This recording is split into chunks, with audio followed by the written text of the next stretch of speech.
Igbo ndị ọma, ekele m unu. Gee ntị ka ị nụrụ akụkọ n'ọchị nke ụbọchị taa, ma ana m ayọkwa gị ka ị na-achị gekwa ntị ka ị nụrụ ihe mmụta dị n'ime ya. Ekwuola na ọ dị mma iji ehihie wee chụọ ewu ojii tupu chi ejie banyere mkpakpa ndị ntọrị mmadụ na-akpa n'obodo anyị ugbu a. Gezie ntị ka ị nụrụ akụkọ anyị n'uju ya. Otu onye nkụzi nakwa onye akụkọ mgbe ochie ndị Igbo doro anya nke ukwuu ebeela akwa arịrị n'oke olu si ka ụwa nụrụ olu ya, maka na ndị Igbo tụrụ ilu si ahụ akaghị na-egbu dimkpa ma aka anọghị na-egbu nwata, banyere mkpakpa nke ndị ntọrị mmadụ nke ndị bekee kpọrọ kidnapping na-akpazi n'obodo anyị ugbu a, bụ ihe jọgburu onwe ya, wee kọwaa na mgbe ochie naanị ewu, atụrụ, nkịta maọbụ ọkụkọ bụ ihe a na-atọrị atọrị, mere na mgbe ochie oge ekeresimesi maọbụ mmemme dị iche iche kpụdebe nso, ndị mmadụ ebido zobe ewu na ọkụkọ ha, chụbawa ha ime ụlọ, adịghị ama ihe mmadụ aghọ nke onye ọzọ.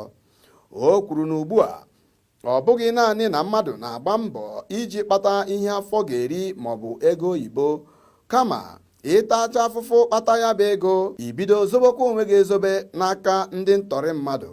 Nke a pụtara na a na-ekpere Chukwu, a na-ayọkwa ụmụ mmadụ. Ajụjụ wee bụrụzie, ọ bụ na ọkpụ isi amaghị akpụ isi ka ọ bụ na agụba adịghị nkọ?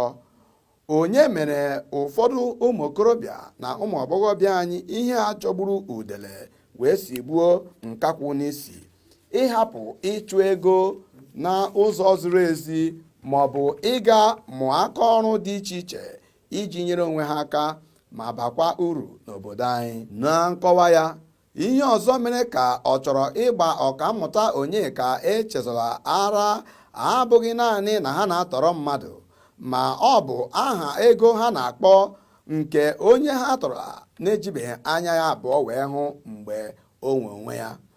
O kwuru na nke a mere na ụfọdụ ndị a ha tọrọla na-ayọ ka ha nọrọkwa ebe ha nọ wee na-eripụrụ ha nri na-ele ha anya n'azụ. Nke a pụtara na ihe agbachatara n'egbele ọkụ ọ lakwala n'egbele ọnụ. Ihe ọzọ jọgburu onwe ya bụ na ụfọdụ ndị mmadụ hụchara ndụ wee sị na ọ bụ ọnwụ ka ha mma. Ha hụchara ihe ọma wee sị na ọ bụ ihe ọjọọ bụ ihe ka ha mma. Ha hụchara ezi omume wee foro ntutu ha taa, sị na ọ bụ iberibe na nzuzu bụ ihe ka ha mma, mere na mmadụ ga-edebe onwe ya n'ebe zoro ezo wee kpọọ ndị nwe ya n'ekwentị wee tụkwasị gbara ahụ ọnụ dị n'elu ya na ndị ntọrị atọrịgo ya iji napụ ndị nwe ya ego.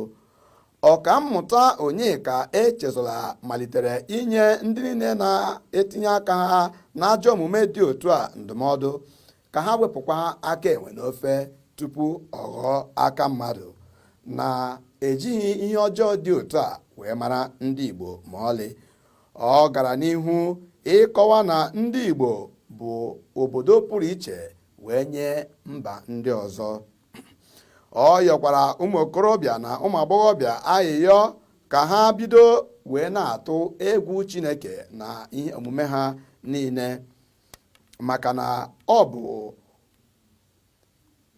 ka onye si mezie akwa ya ka ọ ga-esi wee dina n'elu ya. Ụmụnne m, otu a ka ọ ha m n'ọnụ n'ụbọchị taa, ma ụbọchị nta anyị ga-achụkwa n'Owere Nchi. Unu echezọkwala na nkụ onye kpara na ọkọchị ya ka ọ ga-anya n'udu mmiri. Aha m ka bụkwa Maazị Chukwunenye Obasi, na-asị unu deme deme.